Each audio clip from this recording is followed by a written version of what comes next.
Yo, what's up mga kabayan? Ako nga pala si Nonoy, isang OFW dito sa Saudi Arabia. Yan, si Richard, yung kasamahan ko, magpapagawa ng STC Pay. Yan, chinecheck niya muna yung AppShare password niya kasi kailangan po yun, pati Napat apps. Okay, simulan na po natin. Download lang kayo sa Play Store ng STC Pay. Ito na po siya. Yan, STC Pay. Install nyo lang.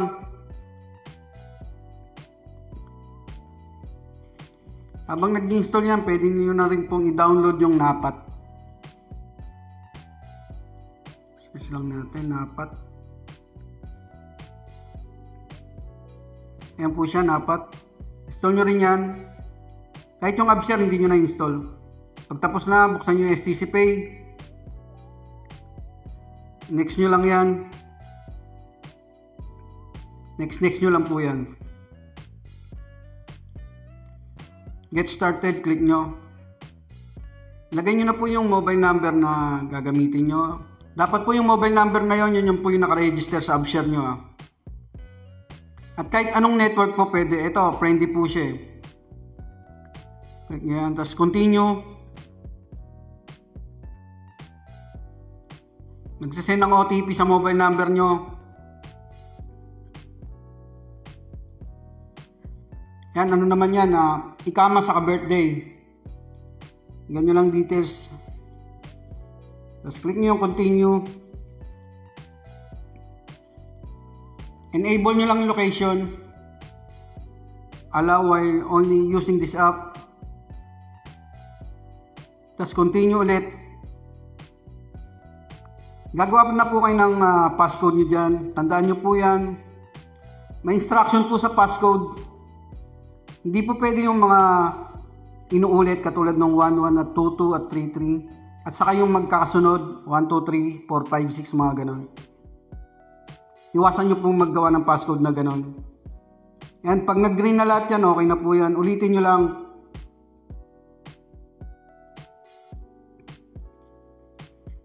Yan, successful na po. Click nyo na yung get started.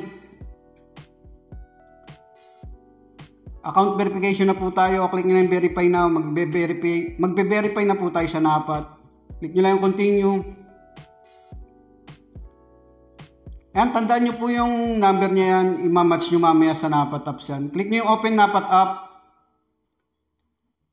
I-allow nyo lang ulit while using this app. Tapos click nyo yung gear na yan pag naka-Arabic. Lagay nyo lang siya sa English. I-back nyo lang. Tapos lagi na kayo. Lagay nyo po yung ikama number nyo dyan. Tapos yung sa password, yung AppShare password nyo po. Tapos click nyo na yung next. Ayan, successfully. Click nyo yung login. Tapos accept. Tapos proceed. Ayan yung number kanina, 26. Depende po sa lalabas sa mobile nyo. Gawa na po kayo ng pin code ulit dyan. Sa Napat naman yan.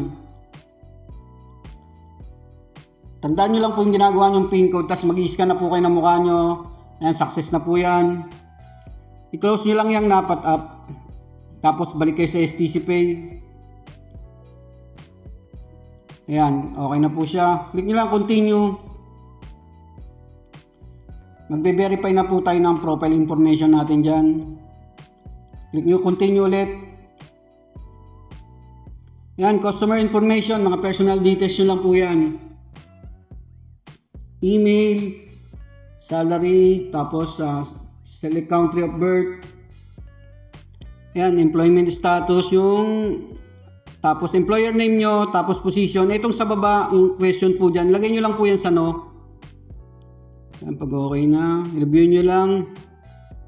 Tapos click nyo na yung next. Yan, sa national address, pag nakaregister na po kayo sa national address. Pero pag hindi pa, lagyan nyo lang ng details yan. Tapos click nyo na yung continue. Magsisend ng OTP ang STC Pay ulit. Yan, okay na po yan. Customer information updated. Click nyo OK. Yan, ID verification, verified na po siya, at saka customer information completed. Dapat okay na po dapat yan, naka-green. Para makapag-send na po kayo, makapag-add ng money at beneficiary. Ayan, ayun po yung dashboard ng account natin. May naka-separate po tayong video sa pag-add ng money, pag-add ng beneficiary at pag-transfer. Nasa Facebook at YouTube channel ko po mga kabayan. Maraming salamat.